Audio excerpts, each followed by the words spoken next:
Hey, what's going on, everybody? Thank you for clicking on the video. You know that I would never exploit any popular trends just for YouTube views, and bought every single thing I found that was pumpkin related.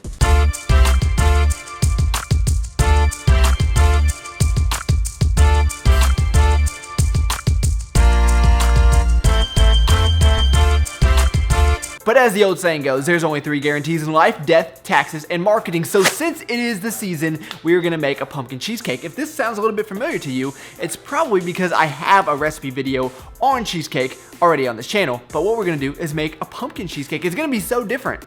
You know, it's probably gonna be the exact same with pumpkin and maybe a few other things. You'll see. Step number 1, get yourself a blender. I get a lot of questions on this. It's just some cheap Ninja blender. It's not the real expensive one. It's been great for me. It does the trick. I don't think it really matters as long as it's big enough to hold all of the batter. So the first thing that we're gonna do, we're gonna add, you know what I love about this recipe? It's my recipe, so it doesn't matter what order you add all this in. So we're just gonna start here with 2 eggs. 250 grams of poison, also known as plain Greek yogurt. 2 scoops of PES Vanilla Select protein powder. The snickerdoodle would also work well in this recipe. And a little birdie told me that you could maybe save 30% by using Travis at PEScience.com, but that has not been confirmed. So if you guys want to head on over there and check that out, let me know. Next, we're gonna add in 1 pack of fat-free cream cheese. This is, let's see, 32 grams per serving, 7 servings, like 225-ish grams. Just look at the package. Okay, so finally we're gonna, oh, there you are. That was so corny. And can you guys hear my dishwasher running in the background? This is the most unprofessional cooking video on YouTube. Anyway, we're gonna do 1 can of pumpkin.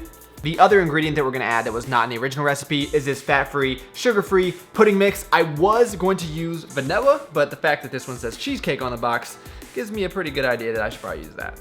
The marketing never stops. Okay, so now we're just gonna add like a little drop of almond milk. I mean, I'm not even gonna speed this clip up, that's all I'm adding. And these next 3 ingredients are gonna be what we call in accounting immaterial. It doesn't really matter how much, just don't overdo it, obviously. So just a little bit of that, a little bit of baking powder. I don't really know the difference between baking powder and baking soda, but we're gonna go with powder, and then a little bit of sweetener as well. And then the final step is probably the hardest of the entire thing. You gotta hit blend and watch it blend for like, I don't know, 30 seconds, a minute, you decide.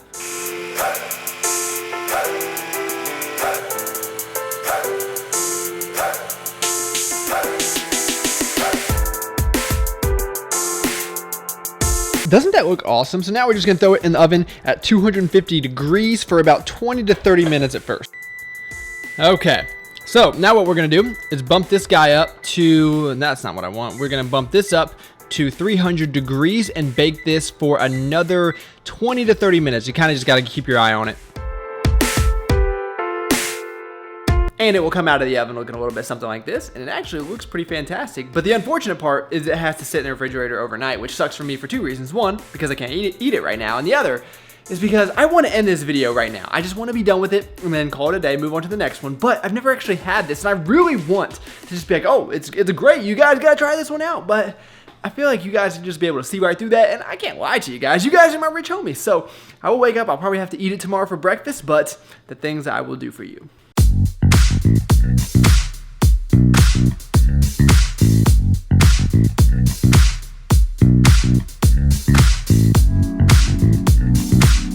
So it's the next day, and it is finally time for the taste test. Now, this cheesecake has 25 grams of carbs, 25 grams of protein, so the macros on it are essentially perfect in my opinion.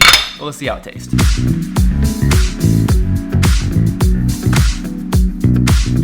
Okay, so now I can confirm that this is in fact awesome. Now, it doesn't taste as good as regular cheesecake, and the people that try to tell you that these protein recipes taste as good as the real thing, they're all a bunch of liars. Talk about marketing. But for the macros, you are not going to beat this stuff. The pumpkin really, it just adds density. It's like you get more food, and for 250 calories per slice, it's not gonna get too much better than this. And there you have it, my friends, pumpkin cheesecake. Very simple to make, so if you try it out, let me know. Send me a snap, add me on MySpace, talk about it on your Zanga, whatever you wanna do, just let me know about it. And that is gonna be the end of the video, so thank you so much for taking the time out of your day to watch. You guys could have been doing anything in the world, and you chose to spend a few minutes with me. that's pretty awesome. Please give this video a like if you enjoyed it, or if you'd like to see some more recipe videos. That is how I will know, and I look forward to talking to you guys next time.